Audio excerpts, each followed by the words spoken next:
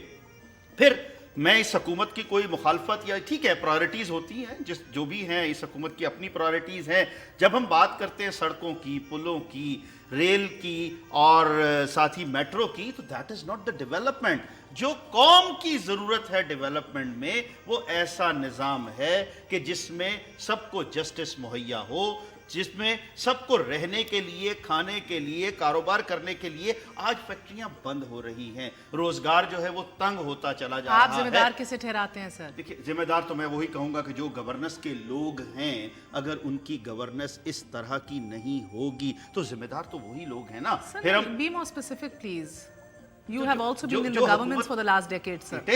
It is. تو ادھر آج ادھر ہم کھڑے ہیں اس میں آپ کا بہت بڑا ہاتھ ہے. آپ جی کا بالکل وہ میں ہے ایگری نا کرتا ہوں، لیکن ہمارا جتنا ہاتھ ہے ہمیں اتنا ہی قصوروار ٹھہرائیے. ہم تو آج بھی کہہ رہے ہیں کہ اس کا حل جو دیا گیا ہے بڑا سر، آسان، کوئی اور مانتا ہے کہ آپ کا بڑا لمبا ہاتھ بڑا ہے؟ آسان.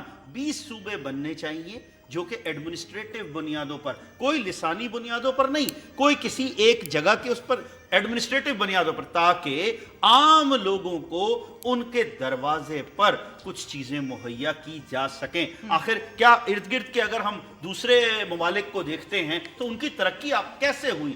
ہمیں کوئی تو رول ماڈل لے کر چلنا ہے نا. لیکن یہاں پھر میں کہوں گا کہ جن لوگوں کی بڑوں کی ترقی ہو رہی ہے وہ دے ڈیم کیئر اباؤٹ اٹ، کہ عام لوگوں کو گاؤں میں کیا مل رہا ہے، پینے کا پانی مل رہا ہے کہ نہیں. میں صرف ایک چیز کہتا چلوں، آج ہماری قوم میں 1.25 کروڑ لوگ ہیپیٹائٹس کے مریض ہیں، صرف کس وجہ سے کہ پینے کا صاف پانی ان کو نہیں مل رہا. لارجر پکچر اگین بریگیڈیئر صاحب، تو مسئلہ یہ ہوا کہ اس قرارداد نے بات کی کہ جو چھوٹے یونٹس ہیں ان کو اتنی سوورنٹی اور آٹونومی دے دو کہ وہ خود تعین کر سکے نا ان کو کیا ضرورت ہے. یعنی ضروری نہیں ہے کہ ڈھاکہ میں جو ڈھاکہ میں چاہیے وہی کوئٹہ میں چاہیے، جو کوئٹہ میں چاہیے سری نگر میں چاہیے، یا وہی چیز فار انسٹنس بھاولپور میں چاہیے.